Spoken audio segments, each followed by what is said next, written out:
오늘 우리에게 주신 하나님 말씀 함께 봉독하겠습니다. 요한계시록 11장입니다. 요한계시록 11장 먼저 저희들 1절과 2절 우리 같이 함께 봉독하겠습니다. 요한계시록 11장 1절과 2절 한 목소리로 봉독하겠습니다. 또 내게 지팡이 같은 갈대를 주며 말하기를 일어나서 하나님의 성전과 제단과 그 안에서 경배하는 자들을 측량하되 성전 바깥 마당은 측량하지 말고 그냥 두라. 이것은 이방인에게 주었은즉 그들이 거룩한 성을 42달 동안 짓밟으리라. 하나님께서 사도 요한에게 지팡이를 주면서 지팡이 같은 갈대 막대를 주시면서 어떠한 장소를 측량하라. 이것은 이제 천상의 예배가 드려지는 그러한 장소이기도 합니다. 뿐만 아니라 하나님의 백성들이 모여 있는 곳을 상징하는 것입니다. 물리적인 어떠한 장소가 아니라 하나님께서 보여주시는 환상 가운데에서 갈대 자를 통해서 그 길이가 어느 정도가 되는지 측량하라 라고 하시면서 1절 말씀을 우리 함께 보겠습니다. 하나님의 성전과 제단과 그 안에서 경배하는 자들을 측량하되, 그 성전 안에서 하나님을 경배하는 자들을 주목하여 보라, 주의 깊게 살피며 측량하라 라고 하시고, 2절 말씀은 그 성전 바깥 마당은, 그러니까 성전의 바깥 마당입니다. 측량하지 말고 그냥 두라. 그곳을 보지 말고 그곳에 대해서 집중하지 말고 그곳을 주의 깊게 살피는 것이 아니죠. 측량하지 말라라고 하는 것은 단순하게 길이를 계산하라 라는 표현에 지나는 것이 아니라 더 나아가게 되면 그곳에 대한 관심을 일단은 접으라 라는 것입니다. 측량하지 말고 그냥 두라. 그것은 이방인에게 준 곳이다. 하나님께서 그대로 두시겠다는 겁니다. 그들이 거룩한 성을 42달 동안 짓밟으리라. 42달은 3년 반을 말합니다. 1260일. 이와 같이 요한계시록에서는 42달, 3년 반, 1260일 등과 같이 이 당시 유대인들이 그리고 그리스도인들이 평상시에 중요하게 여길 때에 사용하는 어떠한 단위의 표현들입니다. 저희 같은 경우도 마찬가지죠. 일주일, 열흘, 여드레 등과 같이 여러 그 문화 안에서 사용되는, 특별히 다니엘서를 기초로 해서 3년 반의 기간을 42달, 1260일 등과 같이 구약의 선지서를 기초로 해서 어떤 기간을 중요하게 나눌 때에 사용이 되는 기간입니다. 그래서 이 42달은 다니엘 7장 말씀을 보게 되면 하나님의 백성이 핍박을 받는 곳이라고 할 수 있습니다. 하나님께서 성전 밭은 이방인에게 두었다라고 하며 이방인들이 그 성전을 핍박하게 두시는 기간이다 라고 요한계시록이 다니엘의 예언의 말씀, 다니엘 7장에서 예언했던 말씀이 예수님에 의해서 이루어지게 됩니다. 그러는 가운데에 이제 예수님께서 그 교회가 이 세상에 하나님의 빛과 소금이 되는 과정에서 세상에 핍박을 받게 됩니다. 세상에 속해 있는 그리스도인들입니다. 그러나 그 세상 가운데서 세상과 타협하지 않기 때문에 세상에 핍박을 받는 기간입니다. 하나님이 그렇게 허용하셨다라고 말씀하는 겁니다. 동시에 핍박을 받기에 우리가 지난 요한계시록 9장과 10장에서 살펴봤던 것처럼 이 핍박은 성도의 증언이 됩니다. 우상 숭배하는 자들, 하나님을 거역하고 자기를 마음의 중심에 두고 스스로가 우상이 되고 주변에 있는 하나님이 아닌 다른 것을 우상으로 두는 자들은 심판 가운데서 회개하지 않습니다. 사도 요한은 그리스도인들은 하나님, 저들이 왜 심판하지 않습니까? 라고 하며 10장에서 하나님은 그 두루마리를 먹으라, 하나님의 말씀을 먹고 입에는 달지만 속에는 배에서는 그 속에서는 쓰게 될 것이다. 삶 안에서 열매를 맺고자 할 때 그 말씀이 우리 안에서 열매를 맺고자 할 때 순종하고자 할 때에 쉽지 않은 삶이 있겠지만 그러는 가운데서 복음을 증거하고 그 말씀에 기반하는 삶을 살게 되면 하나님의 복음의 역사가 증거될 것이다. 하나님이 말씀하십니다. 그래서 성도들은 핍박을 받습니다. 고난을 받으며 인내를 합니다. 그 기간은 단순하게 고난과 핍박, 광야의 기간이 아니라 증언의 기간입니다. 하나님의 복음의 역사를, 그 복음의 말씀을 삶으로 증언하는 기간이라고 할 수 있습니다. 그래서 하나님께서는 이 성전 안은 보호하시며 그것을 측량하고 그것을 주목하게 하십니다. 성전 바깥은 이방인에게 두었는데 그 이방인들이 하나님의 백성들을 핍박하게 됩니다. 이와 같이 우리 성도의 삶은 영적으로는 하나님의 거룩하신 보호하심 가운데 있습니다. 절대 침범하지 못하도록 경계선을 두셨습니다. 여기까지야. 그 기간과 그 범위에 대해서 하나님께서 모든 것을 주관하고 계십니다.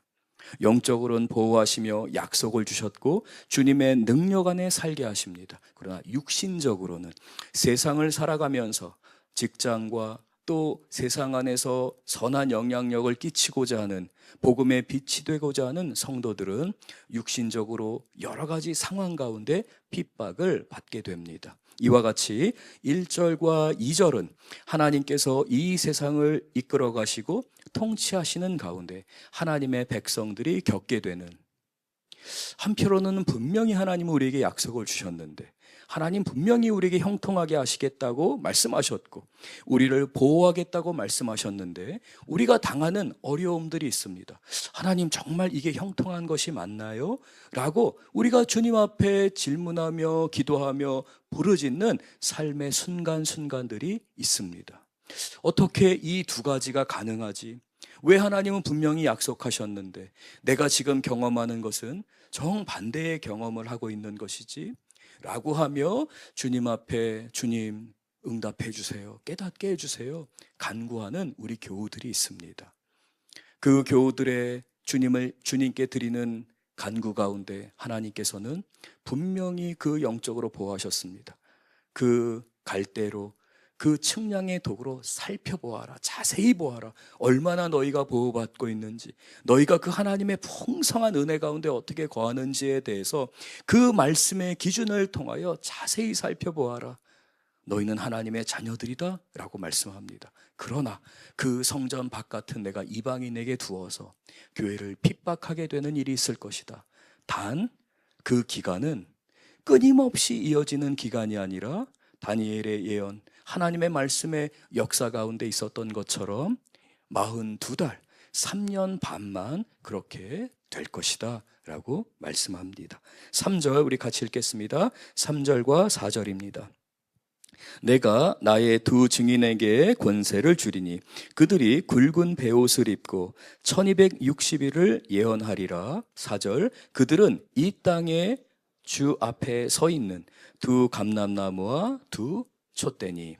이제 3절에서는 두 증인이 등장하게 됩니다. 이스라엘의 백성들 그리고 율법의 기준으로는 증언하는, 그리고 그 증언대에 서서 말할 때에 가장 기초가 되고 중요한 숫자가 두 사람입니다.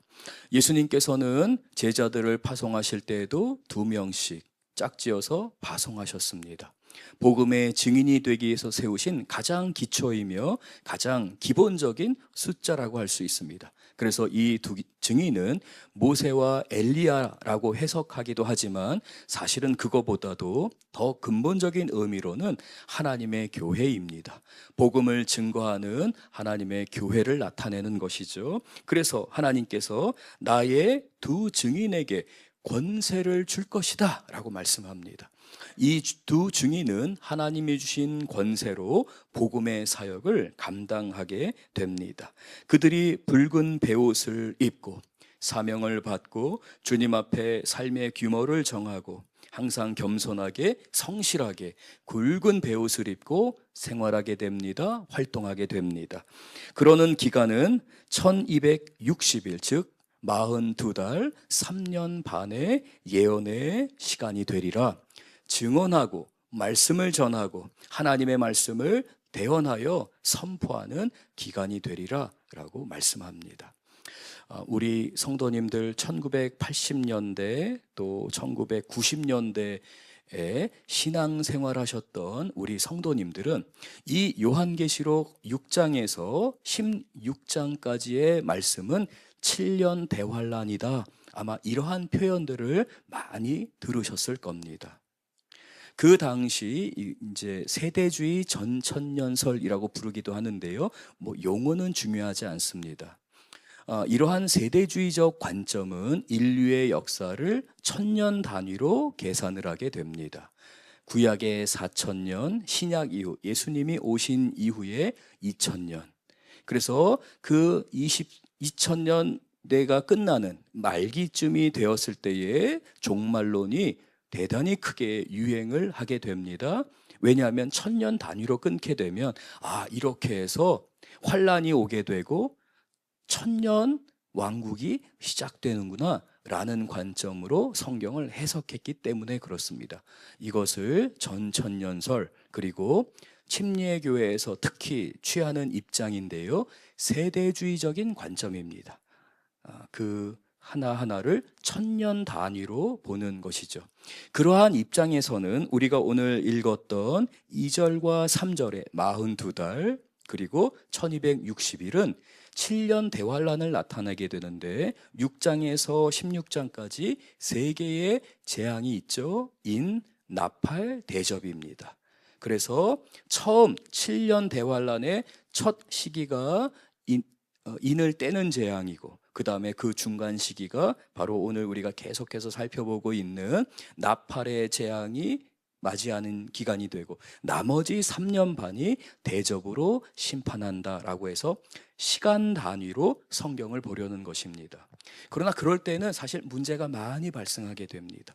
왜냐하면 이 성경 자체가 6장에서 16장이 어떠한 사건에 대해 굉장히 다양한 각도로 그리고 현미경으로 보듯이 하나님이 더 자세하게 성도들로 하여금 하나님께서 교회를 보호하시고 함께 하시는 가운데 핍박당하지만 고난 가운데 있지만 교회를 사용하시고 마침내 승리하게 하시는, 그래서 하나님께 칭찬받고 열매를 누리게 되는 삶으로 이끄시는 것을 묘사하기 때문이죠.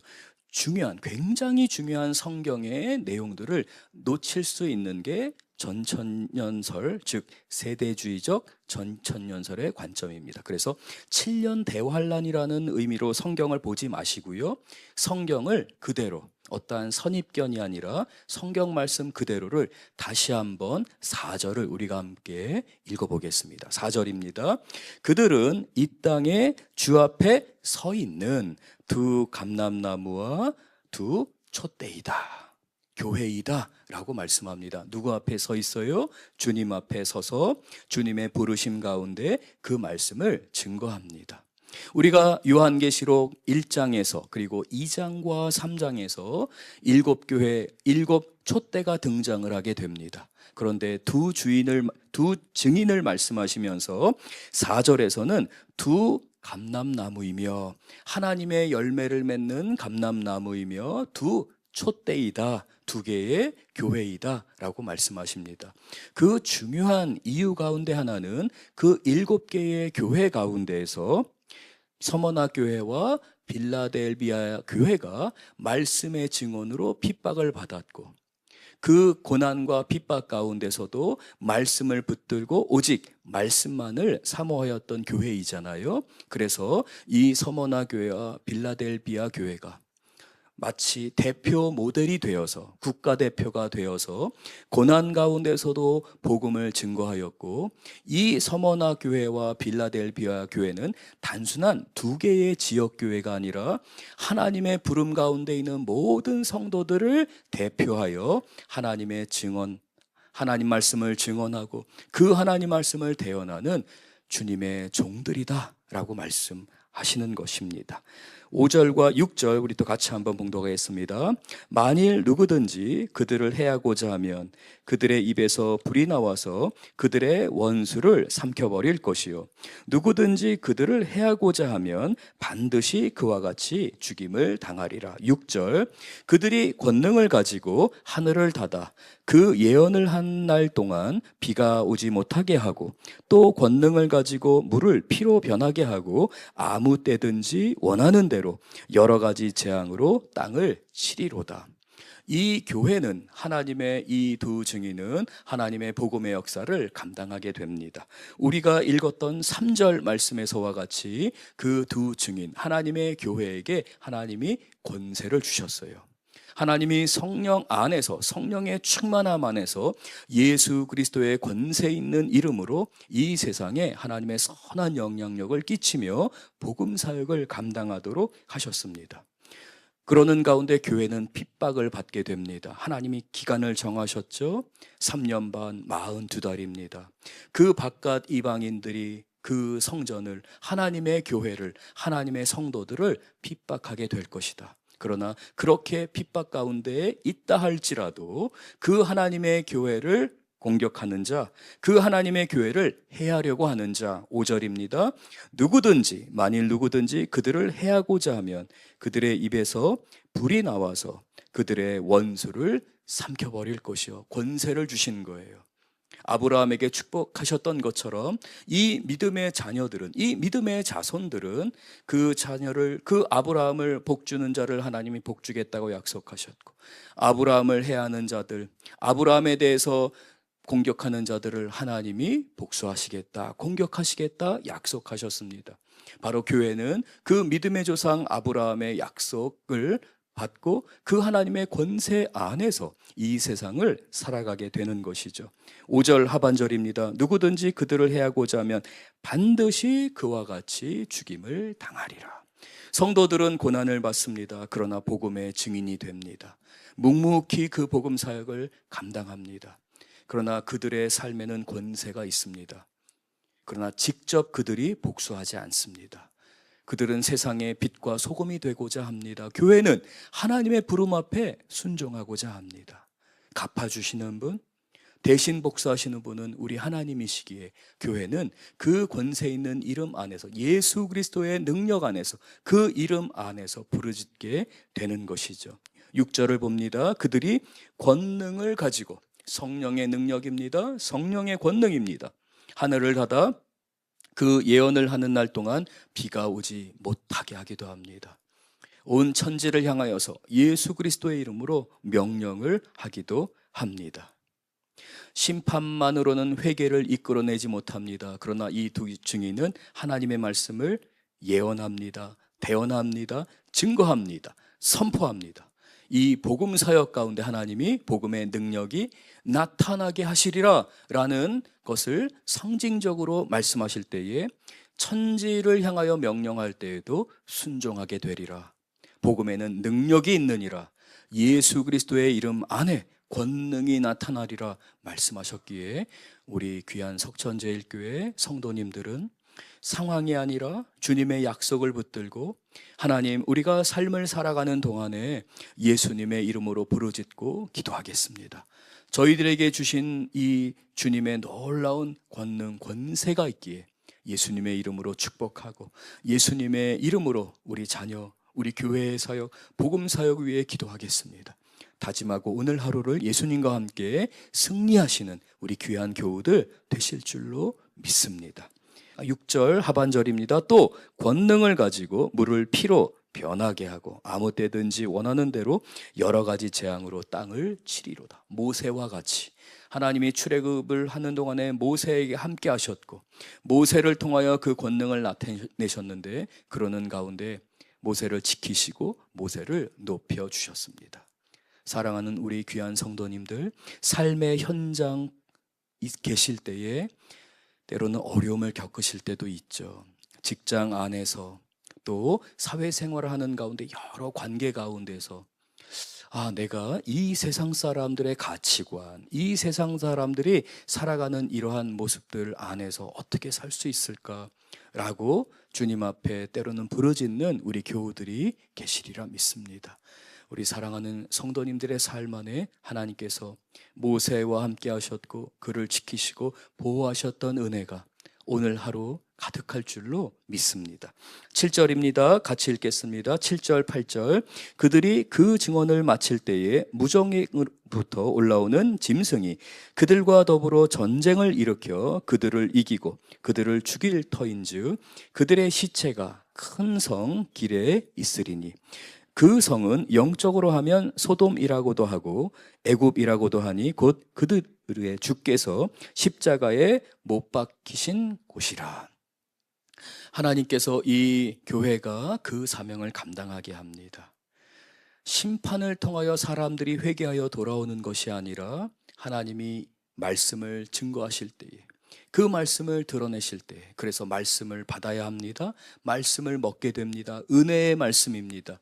그러나 실제로 성도들이 그것을 삶으로 살아내야 될 때는 배에서는 쓴 것과 같이 고통 가운데서 열매를 맺게 됩니다. 그러나 이 사명을 능히 감당해야 합니다. 말씀 증거하는 사명을 삶으로 감당해내야 합니다. 왜냐하면 그러한 순종, 그러한 말씀의 사역으로만 하나님이 거두시는 열매가 있기 때문에 그렇습니다.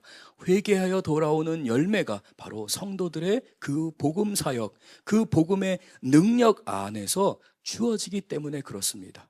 이제 하나님은 권능을 주셨습니다. 그러나 교회가 핍박 가운데 나아가게 됩니다. 그 핍박 가운데서도 순교하는 성도들, 순교하는 교회들이 있게 되죠. 7절 다시 한번 봅니다. 제가 읽겠습니다. 그들이 그 증언을 마칠 때에 무적행으로부터 올라오는 짐승이 사단의 도구입니다. 사단이 교회를 삼키려 합니다. 으르렁거리는 사자와 같이 교회를 위협합니다. 그러는 가운데 그들과 더불어 전쟁을 일으킵니다. 하나님의 교회를 핍박하고자 하는 것입니다. 그들을 이기고 그들을 죽일 터인즉 이 두 증인이 교회가 죽임을 당하게 될 것이다 라고 말씀합니다. 8절입니다. 그들의 시체가 그 큰 성의 길에 있게 된다. 그 시체가 놓이고 세상이 보게 되는 것입니다. 그곳은 어디입니까? 하반절, 그 성은 영적으로는 소돔입니다. 그리고 애굽이라고도 합니다. 바로 예수님께서 우리를 위해서 십자가에서 죽으신 장소, 교회는 우리의 십자가를 지고 주님을 따라야 하는 곳입니다. 함께 9절과 10절을 봉독하겠습니다. 백성들과 족속과 방언과 나라 중에서 사람들이 그 시체를 사흘 반 동안을 보며 무덤에 장사하지 못하게 하리로다. 10절. 이 두 선지자가 땅에 사는 자들을 괴롭게 한 고로 땅에 사는 자들이 그들의 죽임을 즐거워하고 기뻐하여 서로 예물을 보내리라 하더라. 이제 사람들은 다 보게 됩니다. 왜냐하면 땅에 그 시체가 그대로 있다. 사람들이, 성도들이, 그리고 특별히 오늘 본문 가운데 있는 그 두 증인의 시체가 거리에 있는 것을 보게 되는 거죠. 교회가 핍박 가운데 있는 것을 보게 되는 것입니다. 하나님께서 그 시체를 사흘 반 동안 그곳에 있도록, 3일 반 동안 그곳에 있도록 두셨다는 거예요. 그리고 그들은 그 시체를 모욕합니다. 그래서 그들은 즐거워합니다. 왜 그렇습니까? 말씀으로 너무 괴로웠기 때문에 그래요. 하나님의 진리의 말씀 안에서 세상의 방식이 아니라 하나님이 원하는 방식으로 사는 모습이 너무나 싫었어요. 자신들을 괴롭게 한 것이에요. 그래서 그것을 즐거워하면서 심지어는 자기들끼리 서로 예물을 주고받으면서 하나님의 백성들 그 두 증인을 모욕하더라 라고 성경이 말씀합니다. 11절과 12절, 13절 같이 한번 읽겠습니다. 3일 반 후에 하나님께로부터 생기가 그들 속에 들어가매 그들이 발로 일어서니 구경하는 자들이 크게 두려워하더라. 하늘로부터 큰 음성이 있어 이리로 올라오라 함을 그들이 듣고 구름을 타고 하늘로 올라가니 그들의 원수들도 구경하더라. 13절. 그때에 큰 지진이 나서 성 10분의 1이 무너지고 지진에 죽은 사람이 7천이라. 그 남은 자들이 두려워하여 영광을 하늘의 하나님께 돌리더라. 하나님께서는 그 기간이 지나자 3일 반이 지나자 생기로 그들을 살리십니다. 회복하게 하시는 역사, 약속하셨던 역사, 세상을 이기는 역사가 하나님으로부터 오는 것입니다. 성도들은 인내합니다. 온 힘을 다해 기도합니다. 그러나 그것은 우리의 공로가 아니라 전부 하나님의 은혜였음을 고백합니다. 왜냐하면 이 모든 것들을 다시 살리시는 분, 살리는 역사, 부활의 역사, 부활의 능력, 그 부활의 은총이 하나님으로부터 성도들에게 임하기 때문에 그렇습니다. 11절 3일 반 후에 하나님께로부터 생기가 그들 속에 들어가매 세상은 보게 될 것입니다. 세상은 크게 두려워 떨게 될 것입니다. 그러므로 교회는 교회다워져야 됩니다. 성도들은 성도다워져야 합니다. 이와 같이 말씀에 붙들림 받고 기도할 때 하나님이 우리를 그렇게 만드십니다. 우리는 정말 부족한 모습밖에 없습니다. 그러나 말씀 안에 하나님, 이 말씀이 나에게 주어졌기에, 이 은혜의 말씀이 나에게 선포되었기에 주님 말씀 붙들고 기도하겠습니다 라고 부르짖을 때 주님이 도와주세요. 주님이 역사하세요. 12절 하늘로부터 큰 음성이 있어서 이리로 올라오라 라고 할 때 마침내 하나님께서 성도들을, 하나님의 백성들을 맞이해 주십니다. 그 눈물을 닦아주시고 그 수고에 대해 안아주시며 주님이 영접하여 주시는 것이죠. 그때 하나님께서 13절 말씀 큰 지진으로 심판하시게 됩니다. 그때 큰 지진이 나서 성 10분의 1이 무너지게 되었습니다. 그리고 죽은 사람은 7천이 되었죠. 하나님이 심판하신 겁니다. 하나님의 교회를, 하나님의 이 두 증인을 죽이고 순교당하게 하고 비웃었던 그 자들을 심판할 때 하나님이 10분의 1을 심판하셨다, 7천을 심판하셨다라고 말씀합니다. 여기서 우리는 굉장히 중요한 교훈을 얻게 됩니다. 하나님께서 심판하시는 중에도 긍휼을 잊지 아니하시고 10분의 1만 심판하셨다라는 겁니다. 그러면 얼마가 남았습니까? 10분의 9가 남은 것입니다. 그래서 하반절 그 남은 자들이 10분의 9가 남았어요. 10분의 1만 하나님이 심판하시는 가운데 그 많은 자들은 9배가 넘는 자들이 이제 남아서 어떻게 합니까? 두려워하게 됩니다. 돌이키고자 합니다. 그래서 영광을 하늘의 하나님께 돌리더라. 마침내 심판 가운데서도 회개하지 않았어요. 돌아오지 않았어요. 그래서 하나님께서 10장 말씀을 통하여 그 두루마리, 작은 두루마리를 보여주시면서, 예수님이 펼쳐놓으신 두루마리를 보여주시면서 이것을 먹으라. 그 말씀은 입에는 달지만 속에서는 쓰게 될 것이다. 그러나 교회는 그 말씀을 붙들고 하나님의 복음을 증거해야 하는데, 스스로 복음을 증거하는 것이 아니라 먼저 말씀을 먹고 말씀을 받고 그 말씀 안에서 삶으로 살아갈 때에 배에서는 쓰게 되지만, 때로는 핍박을 받게 되지만, 하나님이 분명히 우리에게 형통을 약속하셨고 은혜를 약속하셨고 하나님의 말씀으로 우리를 살리시는데 우리는 세상에서 핍박을 받게 됩니다. 그러나 하나님이 지켜주시기에, 하나님의 말씀의 은혜 가운데 있기에 마침내 회개하여 돌아오는 역사는 언제 이루어지는 것입니까? 하나님의 때에. 그리고 그 하나님의 때에 우리의 기대와는 상상할 수 없는, 하나님 이래서 우리를 이렇게 사용하셨습니다. 하나님 이래서 교회의 역사 가운데 하나님께서 교회를 이 은혜 안에서 역사하셨습니다. 우리는 깨닫게 될 것입니다. 오늘 말씀을 통하여 우리 사랑하는 성도님들, 하루를 살아가는 동안에 예수님을 바라보면서 나의 십자가를 지고 주님을 따르겠습니다 고백하실 때 주님이 놀라운 은혜로 함께 하실 줄 믿습니다. 주님이 우리 귀한 성도님들을 보호하시고 지키시며 우리 성도님들을 위해 역사하실 줄 믿습니다. 사랑하는 성도님들, 우리는 세상을 향하여 나아갈 때에 세상 사람들과 똑같은 방식으로 분노하고 경쟁하고 빼앗는 방식이 아니라 예수님의 방식으로 나아갈 때에 예수님이 하나님께서 약속하신 바와 같이 반드시 보호하시고 지키시고 갚아주시리라 믿습니다. 오늘 말씀을 우리 함께 기억하면서 기도합니다. 주님, 그렇습니다. 이와 같이 하나님의 역사 가운데 하나님의 말씀은 진리입니다. 주님이 약속하신 것을 이루어 가십니다. 주님, 순종하겠습니다. 하나님 우리 가운데 함께 하시고 예수의 이름에 권세를 주셨습니다. 하나님 복음 사역 감당할 때에 권세 있게 하셨사오니 영혼을 살려주시옵소서. 하나님 기도하는 그 가정을 주님 복되게 하여 주옵소서. 아픈 우리 교우들 만져주시옵소서. 사랑하는 우리 자녀들이 말씀 안에 성장하게 하여 주시옵소서. 말씀에 붙들림 받게 하여 주옵소서. 우리 다 함께 간절히 부르짖으며 기도하겠습니다. 주여